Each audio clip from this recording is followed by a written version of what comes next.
Hey everybody, it's Coach Pete from the National School of Baseball and Softball. I meant for these vlogs to be a little more frequent, but being busy is never a bad thing. But I'm back and plan to be back a little bit more often, hopefully every few weeks. Today I want to talk about something that has been a hot topic with me and so many students and teams that I come across during instructions or playing in leagues and coaching.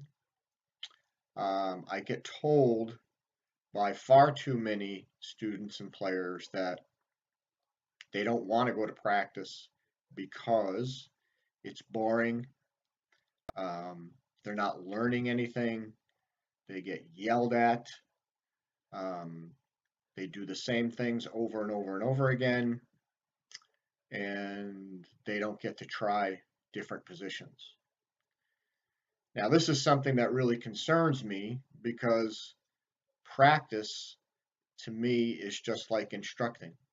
Here is a coach's golden opportunity to teach a player a new position, to do something fun, to make kids laugh, to do something different. So the first thing that I try to live by is something that I call ABT. Always be teaching, right? You can teach without even saying anything. To me, the best way to teach is through demonstration. So instead of screaming and yelling, walk out to the middle of the field and demonstrate what it is that you want to demonstrate. Whether it's pitching, whether it's hitting, whether it's turning a double play, it doesn't matter.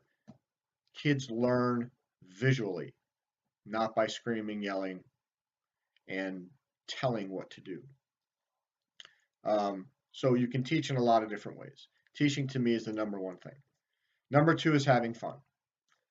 If you can't have fun practicing baseball, you shouldn't be out there. Um, Create competitions. I do this all the time with my teams. Um, One of the biggest successes I had doing this was I had a point system. It was a team thing, created team camaraderie. The team had to score 100 points that were awarded on successes involving everything: fielding, hitting, throwing, making outs, so on and so forth, setting up the cutoff man, relays, all that stuff. If they got 100 points, I'd take them out for ice cream. They got 100 points, took them out for ice cream. Uh, I'm not saying that you have to reward them in that way, but that's just something that I wanted to do because they had been working so hard and they deserved it. So as far as being fun, again, create competition. Kids love competition. They love games, whether it's a simple uh, accuracy throwing drill, whether it's a hitting competition, whether it's setting up cutoffs correctly, whether it's turning a double play, anything. You can make a competition out of anything. So always be teaching, make it fun. As far as boring, well, that will be overcome when you do these different things. As far as players not being allowed to try different position is something that I call stigmatizing, which I will talk about in another video.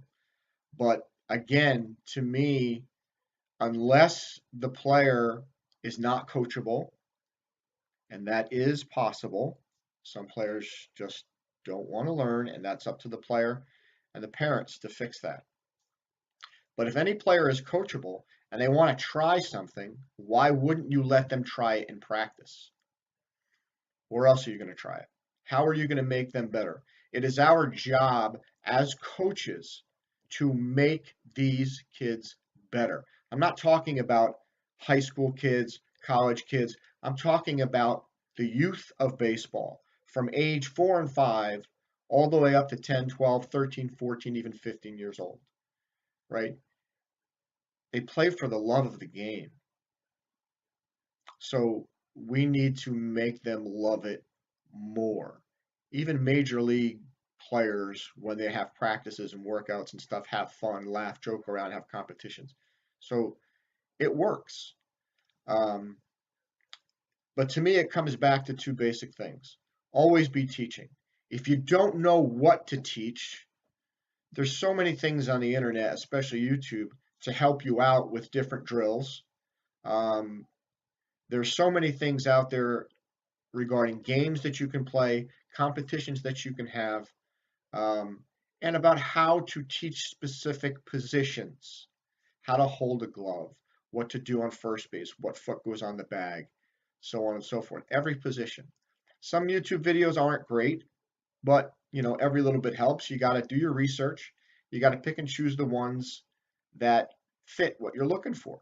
And usually the comments on the bottom will tell you whether it's a successful video and a successful tool or not.